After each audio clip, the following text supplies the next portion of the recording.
Good morning, class. We were doing the chapter 7 State Government and we have just completed it till here. Now, today we'll start it Actual Executive, the Council of Minister on page number 166. Okay actual executive का मतलब है ये है कि जो power CM के पास है, जो चीफ मिनिस्टर एंजॉय करता है इसकी हेल्प के लिए, एक्चुअल जो एग्जीक्यूटिव है जो सारा काम उसके लिए कर रहे हैं वो है हमारी द काउंसिल ऑफ मिनिस्टर। जैसे सेंट्रल गवर्नमेंट में होती है हमारी कैबिनेट मिनिस्टर जो पीएम के अंडर गाइडेंस काम करती है। In the same way okay here in the state the council of minister work under the guidance of our chief minister. The constitution has provided for parliamentary form of government for state also. क्या कह रहे हैं कि constitution ने state के लिए भी parliamentary form of government provide किया है। And in a parliamentary form of government the actual legislative power vest in the council of minister. और ऐसे गवर्नमेंट में जो एक्चुअल पावर है वो हमारे काउंसिल ऑफ मिनिस्टर्स इंजॉय करते हैं, which is responsible to the state legislative assembly. अब हम पढ़ेंगे formation of the state council of minister. इनका फॉर्मेशन कैसे होता है। Appointment of the chief minister is the first step in the formation of the state council of minister. क्या कहते हैं, इसके लिए सबसे पहले चीफ मिनिस्टर को अपॉइंट किया जाता है।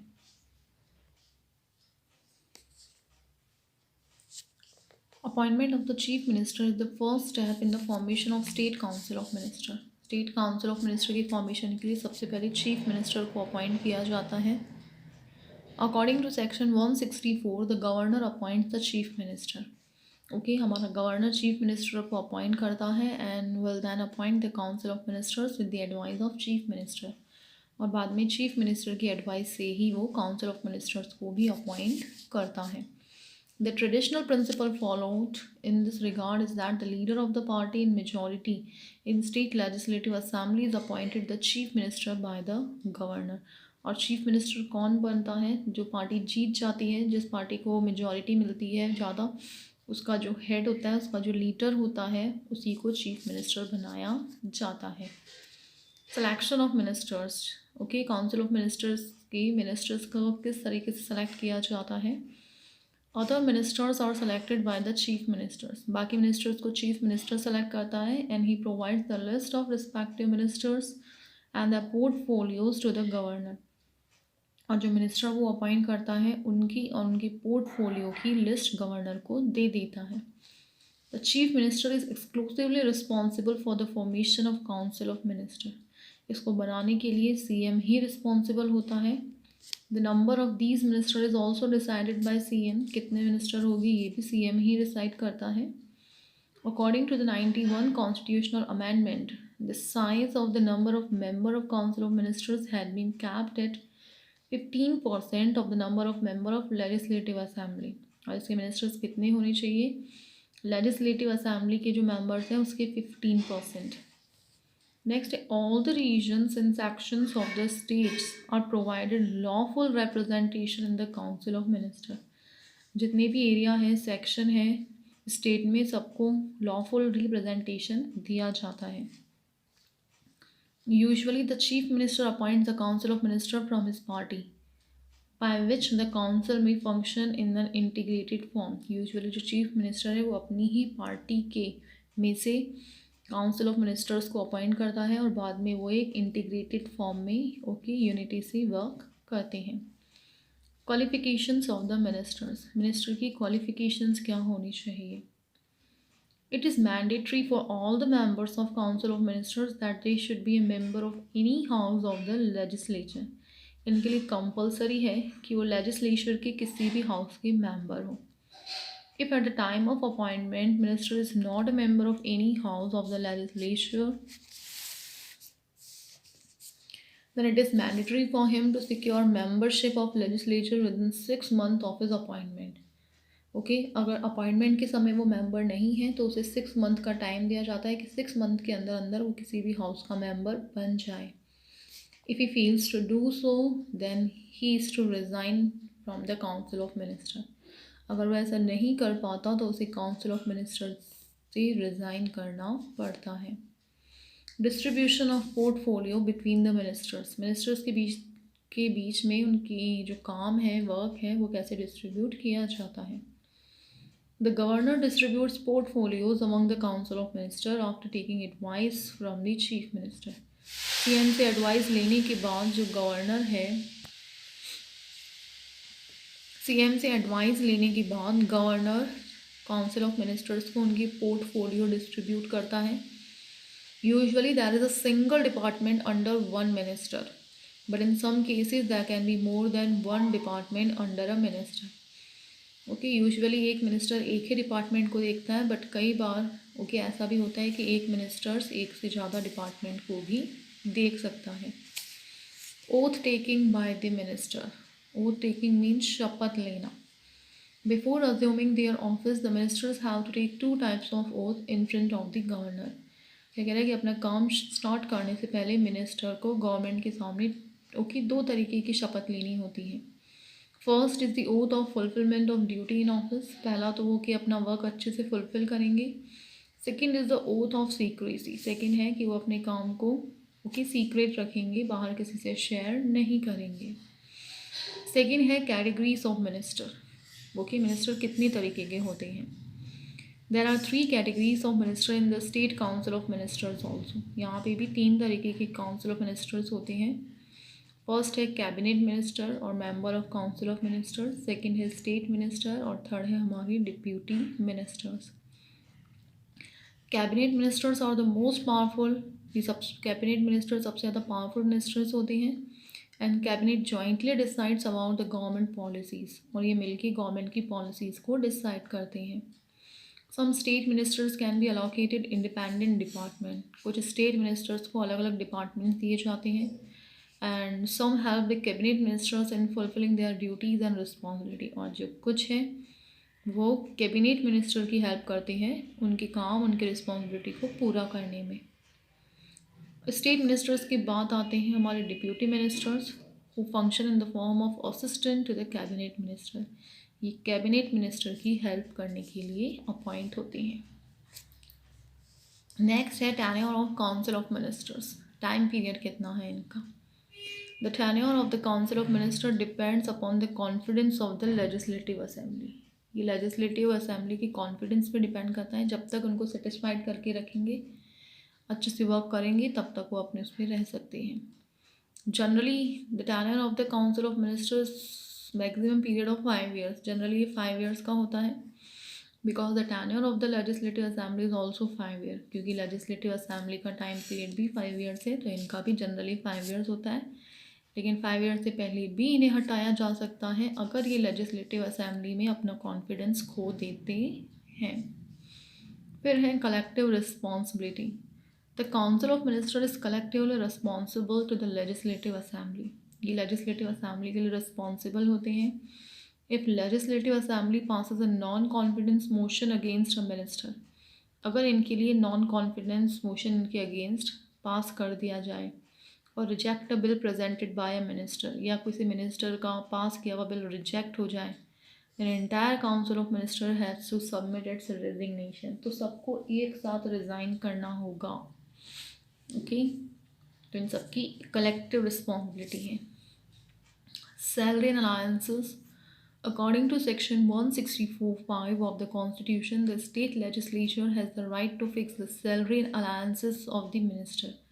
सेक्शन 164 के अकॉर्डिंग मिनिस्टर की सैलरी, भत्ते, सब कुछ हमारा कॉन्स्टिट्यूशन डिसाइड करेगा। स्टेट लेजिस्लेचर डिसाइड करेगा। फिर है वर्किंग ऑफ कैबिनेट। क्या ये वर्क करते हैं। Council of minister is the most important unit of the cabinet. ये कैबिनेट की बहुत इंपॉर्टेंट यूनिट है। And the cabinet takes decision regarding all the important issues. और जितने भी इम्पॉर्टेंट इश्यूज़ हैं हमारी गवर्नमेंट पॉलिसीज़ से रिगार्डिंग, वो सारे हमारे कैबिनेट मिनिस्टर्स लेते हैं। Normally the meeting of council of ministers are held once in a week. Normally इनकी वीक में एक बार मीटिंग होती है। But whenever the chief minister wishes he can call its meeting. But जब CM चाहे तब वो अपनी मर्जी से भी मीटिंग बुला सकता है। The chief minister presides upon these meetings and the most senior minister presides upon such meetings in his absence. Mainly इनको प्रेसाइड करने का काम चीफ मिनिस्टर का होता है, लेकिन अगर वो एब्सेंट है तो हमारे मोस्ट सीनियर मिनिस्टर्स भी सीएम के एब्सेंस में मीटिंग प्रेसाइड कर सकते हैं. There is no quorum of this type of meeting. There are two major rules regarding the working of the Council of Minister. इनके काम से रिगार्डिंग दो मेन रूल हैं. एक तो है कलेक्टिव रिस्पॉन्सिबिलिटी, एक सीक्रेसी. कलेक्टिव रिस्पॉन्सिबिलिटी बता दिया जाए कि अगर एक भी मेंबर का बिल रिजेक्ट हो जाता है या इनके अगेंस्ट नॉन कॉन्फिडेंस मोशन हो जाता है तो सबको रिज़ाइन करना पड़ेगा. और सीक्रेसी आपको बताई है कि ये अपना काम दूसरों से शेयर बाहर लोगों से शेयर नहीं करेंगे, सीक्रेसी बनाए रखेंगे. Usually all the decisions are unanimously taken in the meetings of the Council of Ministers. ये कह रहे हैं कि यूजुअली जितने भी डिसीजन हैं हमारी गवर्नमेंट पॉलिसीज से रिगार्डिंग, स्टेट के गवर्नमेंट से रिगार्डिंग, वो काउंसिल ऑफ मिनिस्टर्स की मीटिंग्स में लिए जाते हैं. इन केस ऑफ डिस्प्यूट, अगर आपस में इनके कोई डिसएग्रीमेंट हो जाए, आर्ग्यूमेंट हो जाए, decision is taken on the basis of mutual discussion, तो डिसीजन आपस में बातचीत करके लिया जाता है. And such decision is regarded to be the collective decision of all the minister. और इसी डिसीजन को सारे मिनिस्टर का कलेक्टिव डिसीजन कहा जाता है.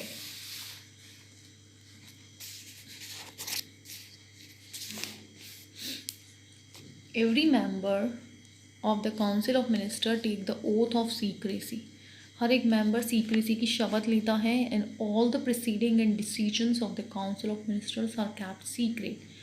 और इनके जो भी प्रोसेस है, इनके जो भी डिसीजंस है वो सब सीक्रेट रखे जाते हैं. फिर है powers and functions of the cabinet. क्या क्या वर्क करते हैं, क्या क्या इनकी पावर्स हैं. Although as per section 163 of the constitution the function of the cabinet is to assist and give advice to the governor. कह कि कॉन्स्टिट्यूशन के सेक्शन 163 के अकॉर्डिंग देखा जाए तो कैबिनेट का वर्क है हमारे गवर्नर को असिस्ट करना, उसकी हेल्प करना और उसे एडवाइस देना. But the actual situation is just opposite. But actual में सिचुएशन बिल्कुल अलग है. Those powers which have been conferred by the constitution to the governor are in practice exercise by the council of minister itself. कि जो power constitution के according हमारे governor को दी गई है, एक्चुअली प्रैक्टिकली उन्हीं का हमारी काउंसिल ऑफ मिनिस्टर्स यूज़ में लेते हैं. The cabinet takes all the important decisions regarding administration of the state. हमारे स्टेट की गवर्नमेंट एडमिनिस्ट्रेशन से रिगार्डिंग सारे इंपॉर्टेंट डिसीजंस हमारी कैबिनेट लेती है. And the chief minister gives information about these decisions to the governor. और chief minister decision की information governor को देता है. फिर हम पढ़ेंगे formation of government policies. Government policy को बनाना ये भी इनकी एक पावर है. The most important function is to form government policy. सबसे इम्पॉर्टेंट फंक्शन है गवर्नमेंट की पॉलिसीज़ बनाना. The cabinet form policy regarding home ministry, education, health care, agriculture etcetera. ये जितने भी फील्ड है मिनिस्ट्री से रिगार्डिंग, एजुकेशन से रिगार्डिंग, हेल्थ केयर, एग्रीकल्चर, इनसे रिलेटेड सारी पॉलिसीज़ कैबिनेट बनाती हैं. Cabinet not only form policy but also implements it. Policy बनाती नहीं है, इन्हें लागू करने का काम, इन्हें इम्प्लीमेंट करने का काम भी कैबिनेट का ही होता है. फिर है recommendation to the governor in context to appointment on important post. Governor को जो पावर है इम्पॉर्टेंट पोस्ट के ऊपर ऑफिसर्स को, जजेस को अपॉइंट करने की, उससे रिलेटेड सलाह भी कैबिनेट ही गवर्नर को देती है.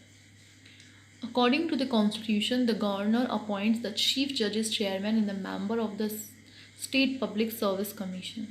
यह कॉन्स्टिट्यूशन के अकॉर्डिंग जो गवर्नर है वो हमारे चीफ जजेस को, चेयरमैन को and member of state public service commission को एंड अदर सीनियर ऑफिसर्स को अपॉइंट करता है. But practically all the appointments are made by the governor only after taking advice of the cabinet. But ये सारे appointment governor cabinet की advice के बाद ही कर सकता है. The cabinet also recommends the governor regarding appointment of जजेस in the high court. Cabinet he governor को सलाह देती है हाई कोर्ट के जजेस की अपॉइंटमेंट के लिए भी। Representation of the government in legislative assembly, हमारी लेजिस्लेटिव असेंबली में गवर्नमेंट को रिप्रेजेंट करने का काम भी यही हमारे कैबिनेट मिनिस्टर्स करते हैं। The ministers remain present in the legislative assembly and legislative council and answer the questions and defend the criticism made by the members and support the government's policy। हमारे जो मिनिस्टर्स हैं वो हमारी legislative assembly में present रहते हैं, legislative council में present रहते हैं, क्वेश्चंस के आंसर करते हैं। अगर कोई क्रिटिसाइज़ करता है, कोई निंदा करता है तो उसके अगेंस्ट बोलते हैं और हमारी गवर्नमेंट की पॉलिसीज़ को सपोर्ट भी करते हैं। ये सारा काम हमारे कैबिनेट मिनिस्टर्स का होता है। Fixing the programme regarding formation of law बनाने से रिलेटेड जो प्रोग्राम है वो फिक्स करना। The cabinet play an important role in the administration as well as in forming law. Administration में लॉ बनाने में इनका बहुत इम्पॉर्टेंट रोल है। The decision regarding the type and order of bills to be presented in the legislature is also taken by the cabinet itself. Bill pass करने से related जो decision है जो लेजिस्लेचर में प्रेजेंट करते हैं वो भी कैबिनेट ही लेता है। Getting budget prepared, budget pass करवाना, प्रिपेयर करवाना, ये काम भी हमारे कैबिनेट मिनिस्टर्स का ही है। The finance minister presents the annual budget of the state. हमारी स्टेट का एनुअल बजट हमारा फाइनेंस मिनिस्टर प्रेजेंट करता है इन front of legislative assembly, legislative के असेंबली में before the start of financial year. But the budget is prepared on the policies decide upon bye the cabinet. But जो policy cabinet बनाती है budget भी हमारा उसी के ऊपर डिपेंड होता है। The cabinet is also responsible to get the budget pass. तो बजट पास कराने में भी हमारी कैबिनेट ही रिस्पॉन्सिबल होती है। नेक्स्ट हम पढ़ेंगे चीफ मिनिस्टर। हमारा सीएम जो स्टेट गवर्नमेंट का सबसे मेन ऑर्गन कहा जाएगा, actual head. The head of the state council of minister is the chief minister. अभी जो हमने स्टेट काउंसिल ऑफ मिनिस्टर इतनी देर से पढ़ा उसका हेड है हमारा chief minister. He is the actual head of the state legislature. State legislature का एक्चुअल हेड इसे ही कहा जाएगा। गवर्नर मैंने पहले भी कहा था, सिर्फ नाम के लिए है। In the administrative structure of the state his position is the same so that of the prime minister in the centre. जो हमारी सेंटर में पीएम की पोजीशन है वही हमारी स्टेट गवर्नमेंट में चीफ मिनिस्टर की होती है, और जो वहाँ प्रेसिडेंट की है वही हमारी यहाँ गवर्नर की पोजीशन है। Appointment to the chief minister. Chief minister का अपॉइंटमेंट कैसे होता है? According to section 164 just this has been mention that the government will appoint the chief minister. Section 164 के अकॉर्डिंग ये है कि गवर्नर ही हमारे सीएम को अपॉइंट करेगा, but in practice governor is bound to appoint the leader of majority party of the legislative assembly as the chief minister। but governor भी यहाँ पे बिल्कुल बंधा हुआ है कि जो पार्टी जीत कर आई है, मेजॉरिटी जिसको है उसी के लीडर को चीफ मिनिस्टर बनाया जाएगा। इसमें उसके पास कोई चॉइस नहीं है, बस अपॉइंट करने की पावर उसके पास है। फिर है powers and functions of the chief minister. क्या क्या काम है, क्या क्या पावर है। Cabinet is the most important unit of state government. पहले भी पढ़ा है, कैबिनेट सबसे इम्पॉर्टेंट यूनिट है हमारी स्टेट गवर्नमेंट की। And the chief minister is the head of cabinet, और उसी कैबिनेट का हेड है हमारा chief minister. The study of powers and functions of the chief minister can be studied under the following heads. अब हम पढ़ेंगे chief minister की power and function. सबसे पहले है formation of the cabinet. Cabinet का formation. The foremost function of chief minister is formation of the cabinet. सबसे important काम है इसका हमारी कैबिनेट को बनाना। The chief minister selects the council of minister. Chief minister हमारी काउंसिल ऑफ मिनिस्टर को सेलेक्ट करता है। Send the list to the governor, इसकी लिस्ट गवर्नर को भेजता है जो बाद में इस लिस्ट को एक्सेप्ट करता है। To a large extent the chief minister uses his discretion in the selection of minister. तो मिनिस्टर को सेलेक्ट करने की जो ज़्यादातर पावर है वो हमारे चीफ मिनिस्टर के पास में ही होती है। Distribution and redistribution of portfolio, ministers appoint होने के बाद उनको उनका काम उनके डिपार्टमेंट वगैरह डिस्ट्रीब्यूट करना। The chief minister distributes portfolio amongst his council of minister. Council of ministers को उनके डिपार्टमेंट डिस्ट्रीब्यूट करने का काम भी हमारे सीएम का ही है। Even after formation of council of minister and division of portfolio amongst them for one time, he has the power to make changes and redistribute the portfolio amongst his council of minister whenever he wishes to do so। देखिए even एक bar council of minister बनने के बाद उनको उनके portfolio एक बार दे दिए जाने के बाद अगर हमारा सीएम चाहे तो उसमें चेंजेस भी कर सकता है और वापस उनको उनके डिपार्टमेंट रीडिस्ट्रीब्यूट भी कर सकता है। फिर है हमारा next functioning of the council of minister, उनसे काम करवाना। कि क्या जो वर्क करते हैं वो सारी हमारी सीएम की ही रिस्पॉन्सिबिलिटी होती है। The chief minister calls and presides upon the meeting of the council of minister. Council of minister की मीटिंग बुलाना, उसे प्रिसाइड करना हमारी सीएम की ही रिस्पॉन्सिबिलिटी होती है। He prepare the agenda for the meeting, उसका मेन टॉपिक मेन मुद्दा क्या रहेगा मीटिंग का वो भी वही प्रिपेयर करता है। If CM is significantly powerful,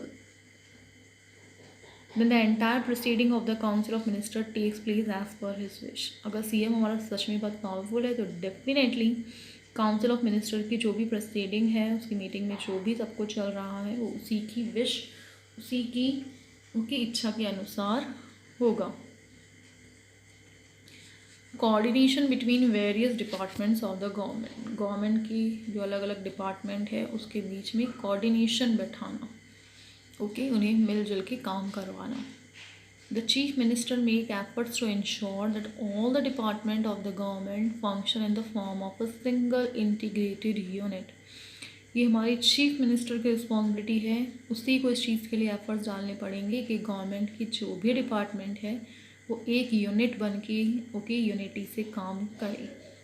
if a dispute arises between 2 or more ministers of his cabinet, अगर उसके कैबिनेट के एक या एक से ज़्यादा 2 या 2 से ज़्यादा मिनिस्टर्स में कोई डिस्प्यूट कोई आर्ग्यूमेंट हो जाता है, then these disputes are resolved and coordination established in the council। तो उसे सॉर्ट आउट करने का वापस कोऑर्डिनेशन बैठाने का काम हमारी सीएम का ही होता है।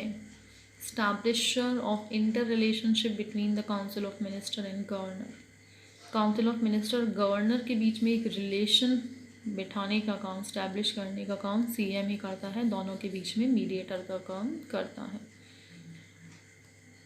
According to the constitution, the chief minister is responsible to establish interrelationship between his council of minister and the governor। Governor और काउंसिल ऑफ मिनिस्टर के बीच में एक रिलेशनशिप बिठाने का काम हमारा सीएम ही करता है। He gives information about the decision of his council of minister to the governor. जो भी डिसीजन काउंसिल ऑफ मिनिस्टर लेती है उसकी इंफॉर्मेशन वो गवर्नर को देता है। And convey the thoughts of the governor to the council of minister, और वापस गवर्नर की उसके ऊपर क्या सोच है वो वापस काउंसिल ऑफ मिनिस्टर्स तक पहुँचाता है। Leader of the Legislative Assembly, the Chief Minister is adorned with dual personality। two personalities से adorned है। On one hand he is the head of government, एक तरफ तो ये state government का head है। On the other hand he is also the leader of Legislative Assembly, दूसरी तरफ Legislative Assembly का head भी यही है। In the form of leader of the Legislative Assembly, he has important position in respect of formation of law। क्या कह रहे हैं कि लेजिस्लेटिव असेंबली का लीडर होने के होने के नाते इसकी बहुत इंपॉर्टेंट पोजीशन है लॉ बनाने में। And the working of forming law takes place as per his wish. Law वगैरह बनाने का जो काम है उसकी इच्छा के अनुसार होता है। And in the form of leader of legislative assembly, और लेजिस्लेटिव असेंबली का लीडर होने के नाते he can also advise the governor to dissolve the legislative assembly। वो लेजिस्लेटिव असेंबली को भंग करने का ऑर्डर भी, इसकी सलाह भी हमारे गवर्नर को दे सकता है। अब हम पढ़ेंगे क्लास जुडिशरी। ओके, किसी भी गवर्नमेंट के, ओके, हमारे इंडियन गवर्नमेंट के 3 पार्ट हैं। ओके, सबसे पहले हमने पढ़ा था, ओके, आपने, okay, legislative, executive and judiciary, तो 2 पार्ट हमने पढ़ लिए। अब हम हमारे गवर्नमेंट का तीसरा पार्ट जुडिशरी पढ़ने जा रहे हैं, जिसमें हम सबसे पहले पढ़ेंगे high court, qualification, appointment and powers of the जजेस of high court. A unified judiciary is present in India. Okay, हमारे इंडिया में एक यूनिफाइड जुडिशरी है and supreme court is present at it highest level, और सबसे high level पे है हमारा supreme court. In the judiciary the supreme court is as the highest place followed by the high court on the state level. The high court is the highest judicial organisation. क्या कह रहे हैं, सबसे पहले supreme court centre में, उसके बाद हमारे स्टेट में हाई कोर्ट सबसे हेड है। According to section 240 every state had is high court. Okay, section 214 के अकॉर्डिंग हर एक स्टेट में इसका हाई कोर्ट होगा। There can be single high court for 2 or more than 2 state. कई बार 2 स्टेट का भी एक हाई कोर्ट हो सकता है। In the beginning high courts were established in Calcutta, Bombay and Madras in the year 1862 in India. सबसे पहले जो हाई कोर्ट है वो कैलकाटा, बॉम्बे एंड मद्रास में इस्टेब्लिश किए गए थे 1862 में। Allahabad high court was establish in 1866। उसके बाद 1866 में इलाहाबाद हाई कोर्ट बना, और अभी प्रेजेंटली हमारे यहाँ 24 हाई कोर्ट्स हैं। Formation of high court, okay, कैसे बनते हैं। According to section 216 every high court will constitute a chief justice and other such judges whom the president considers suitable to be appointed। Okay, constitution के section 216 के अकॉर्डिंग हर एक high court में एक चीफ जस्टिस होगा और कुछ दूसरे जजेस होंगे जिन्हें प्रेसिडेंट मानता है कि वो अपॉइंट किए जाने के सूटेबल है। In the same way the number of high court जजेस will be determined by the president. तो हाई कोर्ट में कितने टोटल जजेस होंगे ये भी हमारा प्रेसिडेंट डिसाइड करता है। अपॉइंटमेंट ऑफ द जजेस, according to section 217 the president appoint the chief justice. Okay, president हमारे चीफ जस्टिस को और अदर जजेस को अपॉइंट करता है। The president appoint the chief justice after taking advice from chief justice of the supreme court. President इसके लिए chief justice को ओके अपॉइंट करने से पहले वो सुप्रीम कोर्ट के चीफ जस्टिस की एडवाइस लेता है और साथ साथ उसी स्टेट के गवर्नर की भी एडवाइस लेता है। While the other judges are appointed by the president after taking advice from the chief justice। और जो दूसरे जजेस हैं उसके लिए प्रेसिडेंट चीफ जस्टिस की एडवाइस लेता है। ओके, कौन सा चीफ जस्टिस, सुप्रीम कोर्ट का and the high court and the governor. Qualification of the जजेस, इसके लिए क्या क्या क्वालिफिकेशन होनी चाहिए। The following qualifications are required to become a जज ऑफ हाई कोर्ट। फर्स्ट है he should be citizen of India, very common qualification. Okay, India का सिटीजन होना चाहिए। He should have been on a judicial post in India for a minimum period of 10 years. 10 years तक वो India में किसी भी judicial post पे हो। He should have been an advocate for minimum of 10 years in high court or any 2 or more such courts. Okay, किसी भी high court में कम से कम 10 ईयर्स तक वो एडवोकेट रहा हुआ हो। ओके, तभी वो हमारा चीफ जस्टिस बन सकता है। Tenure means time period. According to section 217 of the constitution, the provision regarding the tenure of high court given below, he should assume office till the age of 62 years। 62 years तक वो अपना काम कर सकता है, उसके बाद रिटायर हो जाता है। He can give his resignation by addressing it to the president। उससे पहले भी चाहे तो प्रेसिडेंट को एड्रेस करके रिज़ाइन कर सकता है। After getting a resolution passed by the social majority of the parliament, high court judge can be removed an order by the president। अगर उसके against okay non confidence motion pass हो जाए तो president उसे अपनी पोस्ट से okay पहले भी टाइम पीरियड ओके पूरा होने से पहले भी उसे हटाया जा सकता है। ओथ ऑफ द जजेस, according to section 290 high court जजेस take oath in front of the governor. वो गवर्नर के सामने ओथ लेते हैं और a person authorise by him for the purpose, या जिस पर्सन को इसके लिए ओके ऑथराइज्ड किया गया है। So class, in the next video we will continue from page number 171, transfer of judges. Till then read it and try to get. Thank you.